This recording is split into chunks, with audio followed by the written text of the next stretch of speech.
বয়স সে তো একটা সংখ্যা কেবল। এই বাণীটা অন্তত ক্রিস্টিয়ানো রোনালদোর ক্ষেত্রে একেবারেই সত্য।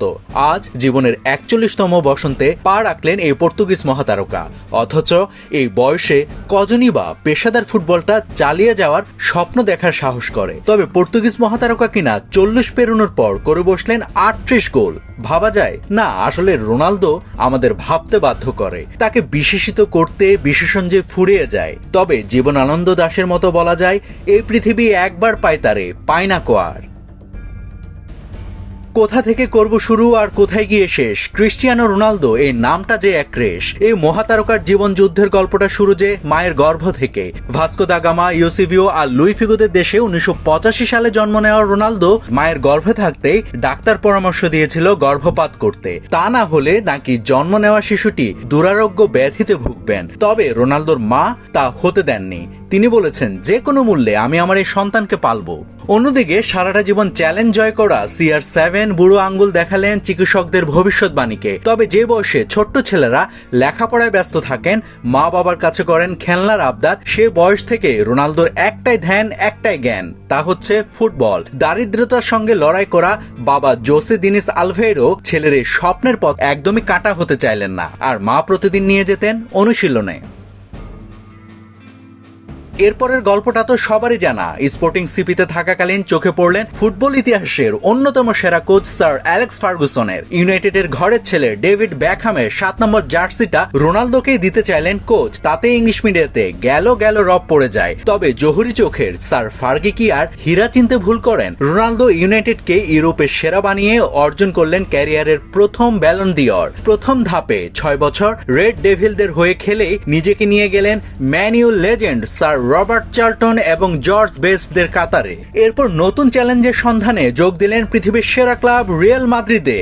এই পর্তুগিজের জাদুতে লাস ব্ল্যাঙ্কোসরা লা দেসিমা অর্থাৎ ১০ নম্বর চ্যাম্পিয়ন্স লিগের শিরোপা জেতে সুদীর্ঘ ১৩ বছরের আক্ষেপ গুছিয়ে।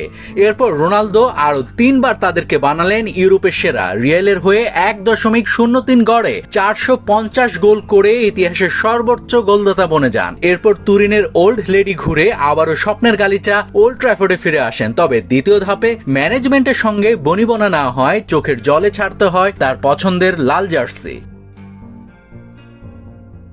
অশ্রুতে শুরু হয়েছিল রোনালদোর জাতীয় জীবনের প্রথম আসর। ২০০৪ সালের ইউরো ঘরের মাঠে অনুষ্ঠিত হওয়া এই আসর শুরু হওয়ার মাত্র ১০ মাস আগে পর্তুগালের জাতীয় দলে অভিষেক হয় রোনালদোর। প্রথম আসরে জাদু দেখিয়ে অর্জন করলেন সেরা উদীয়মানের তকমা। পর্তুগাল যদি ফাইনালে গ্রিসের বিপক্ষে অপ্রত্যাশিতভাবে হেরে না যেত, তাহলে হয়তো তিনি পেয়ে যেতেন আসরের সেরা খেলোয়াড়ের খেতাব। গ্রিসের সাথে ফাইনালে হারার পর অঝরে কেঁদেছিলেন রোনালদো। এই কিংবদন্তি ইউরো চ্যাম্পিয়নশিপ মঞ্চে আরো একবার চোখের জলে ভাসালেন ফুটবল বিশ্বকে। স্তাদ দে ফ্রান্সে ২০১৬ সালে স্বাগতিক ফ্রান্সের বিপক্ষে ফাইনালে দিমিত্রি পায়েটের করা এক উদ্দেশ্য প্রণোদিত ট্যাকেলে ম্যাচের ২৫ মিনিটে মাঠ ছাড়তে হয় রোনালদোকে। সেই সময় তার শিশুর মতো কান্না ছুঁয়ে গিয়েছিল প্রতিপক্ষ শিবিরের সমর্থকদেরও। এদের অতিরিক্ত সময়ের গোলে পর্তুগাল প্রথমবারের মতো ইউরোপের সেরা হয়। ইউসিভিও, ফিগোর সোনালী প্রজন্ম যা করতে পারেনি, ভাঙাচোরা এক দল নিয়ে রোনালদো সেটা করে দেখিয়েছেন। শিরোপা জেতার পর রোনালদোর ইউরো বিজয়ী দলের সতীর্থ আন্দ্রে গোমেস এক বার্তা দিলেন, যা আজ চিরন্তন। পর্তুগাল আজ মৃতপ্রায়। এখানে আজ আর কিছুই নেই। পর্তুগালে চাকরি নেই, জীবন নেই, মর্যাদা নেই। পর্তুগালে আছে শুধু একজন ক্রিস্টিয়ানো রোনালদো। রোনালদোর জন্ম ব্রাজিল কিংবা আর্জেন্টিনায় নয়। তার নেই মেসি, নেইমারদের মতো পূর্ব নির্ধারিত ফ্যান বেজ। এমনকি নেই ইংল্যান্ড, জার্মানি, ইতালি কিংবা স্পেনের মতো বড় ফেডারেশনের ছায়া বা জার্সি পাওয়ার। বৈশ্বিক ফুটবলের মারপ্যাচে রোনালদোর অবস্থা কেমন তা বোঝাতে গিয়ে পশ্চিমবঙ্গের সাংবাদিক অরিনজিৎ বোস লিখেছেন, রোনালদো মূলত ট্রেনের দ্বিতীয় শ্রেণীর প্রতিনিধিত্ব করা মানুষের দেবতা। তিনি ফুটবল কাব্যের উপেক্ষিত প্রতিনায়ক। অথচ এই রক্তমাংসের কায়াকে অস্বীকার করতে কিনা প্রতিদ্বন্দ্বী শিবিরকে ঐশ্বরিক ছায়ার আশ্রয় নিতে হয়। তুলনায় নিয়ে আসতে হয় বিশ্বকাপকে। ক্যারিয়ারের 5টি ব্যালন ডিওর, দেশের হয়ে ইউরো চ্যাম্পিয়নশিপ, 5টি চ্যাম্পিয়ন্স লিগ শিরোপা, কিন্তু রোনালদোর শ্রেষ্ঠ অর্জন এসব কিছু নয়। তার অমূল্য সম্পদ হয়ে আছে 26 বছরের ফুটবল যাত্রায় বিভিন্ন সময়ে পাওয়া ভক্তরা। মাঠে লৌহদৃঢ় চরিত্রের রোনালদোর হৃদয়টা এই ভক্তদের জন্য দারুণ কোমল। তবে শুধু ভক্তদের জন্যই তিনি কোমল নয়, যখন যেখানে মানবিকতার ডাক দেওয়ার প্রয়োজন পড়েছে হাজির হয়েছেন এই পর্তুগিজ মহাতারকা। যুদ্ধবিধ্বস্ত গাজায় গড়ে দিয়েছেন স্কুল, একসময় সতীর্থ কার্লোস মার্টিন্সের ছেলেকে বোন ম্যারো দান করতে দ্বিধাবোধ করেনি। ডেভিড পালসিক নামের এক কিশোর 2013 সালে দুর্ঘটনায় আঘাত পেয়ে কোমায় চলে যান। 3 মাস থাকতে হয় কোমায়। অন্যদিকে পর্তুগালের হয়ে সে বছরের নভেম্বরের 13 তারিখে সুইডেনের বিপক্ষে অনবদ্য এক হ্যাট্রিক করেন রোনালদো। প্লে অফে সেই ম্যাচ জিতে ব্রাজিল বিশ্বকাপে জায়গা পায় ইউরোপের সেলেসাওরা। সেই মহারণের কমেন্ট্রি ব্যবহার করে ডেভিডের চেতনা ফিরিয়ে আনেন চিকিৎসকরা।